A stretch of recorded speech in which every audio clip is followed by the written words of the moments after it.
Bismillahirrahmanirrahim. Assalamualaikum warahmatullahi wabarakatuh. Apa kabar anak-anak ustazah? Alhamdulillah. Al-Quran, akhlak, prestasi, Allahu Akbar. Anak-anak ustazah, hari ini kita belajar tentang ilmu pengetahuan alam, tentang pencemaran lingkungan.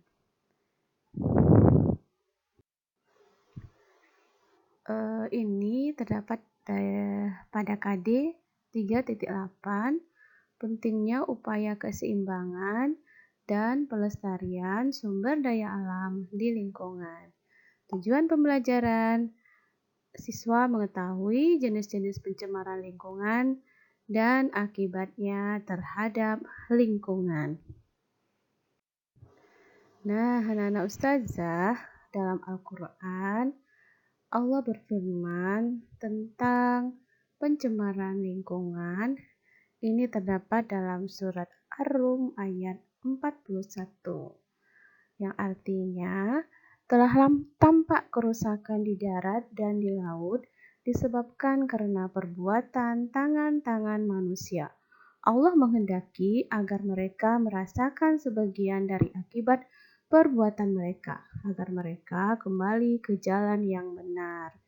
Nah, anak-anak ustazah, pencemaran, kerusakan lingkungan ini adalah akibat ulah manusia.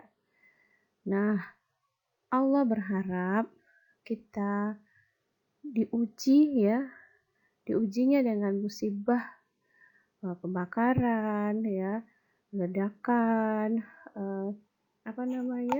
gunung berapi dan segala macamnya. Ini adalah salah satu akibat manusia bermaksiat.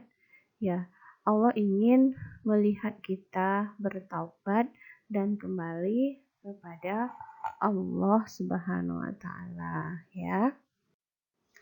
Baik, kita masuk pencemaran lingkungan. Pencemaran lingkungan adalah masuk atau dimasukkannya makhluk hidup, zat, energi, atau komponen lain di dalam lingkungan yang mengubah tatanan lingkungan akibat kegiatan manusia atau proses alam.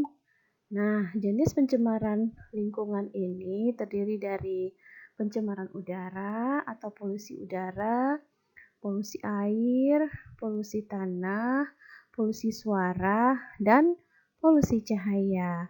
Kita bahas satu-satu ya. Nah, polusi udara. Nah, pencemaran udara adalah suatu kondisi di mana kehadiran satu atau lebih substansi kimia, fisik, atau biologi di atmosfer dalam jumlah yang membahayakan, sehingga membahayakan kesehatan manusia dan hewan, dan juga tumbuhan.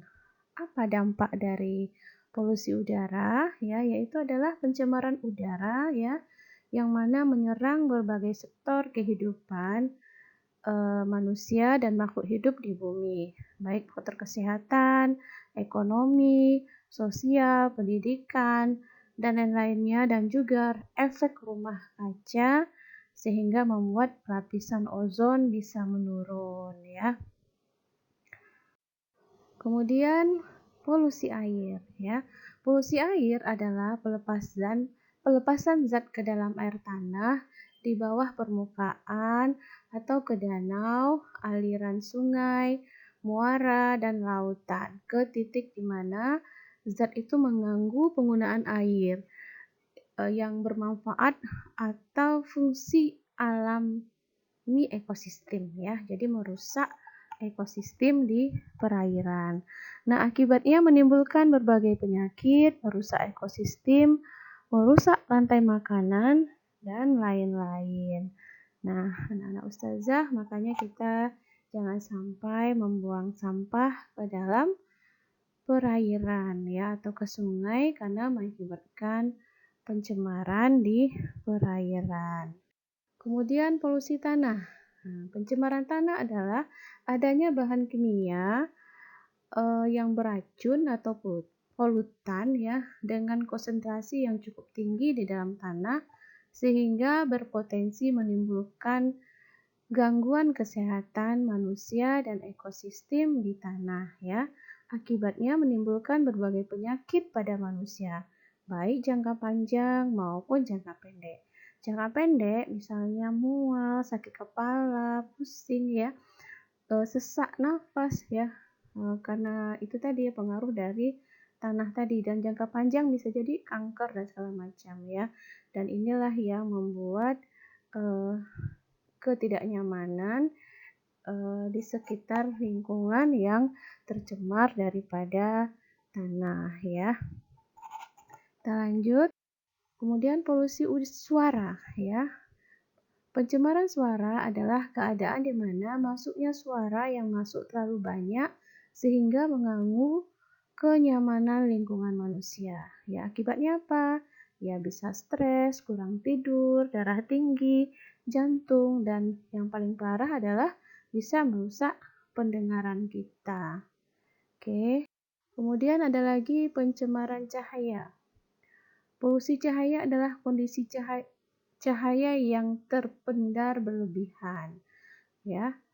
Baik itu bersumber dari cahaya buatan maupun cahaya alami, sehingga menimbulkan ketidaknyamanan bagi makhluk hidup. Akibatnya adalah polusi cahaya dapat menyebabkan dampak astronomi ya, adanya pencemaran cahaya akan membuat kesulitan dalam pengamatan situasi benda langit pada malam hari. Alhamdulillah, anak ustazah, demikianlah pembelajaran kita hari ini. Semoga Ananda paham tentang jenis-jenis pencemaran dan akibatnya bagi lingkungan ya, baik itu manusia, hewan, dan tumbuh-tumbuhan. Syukron.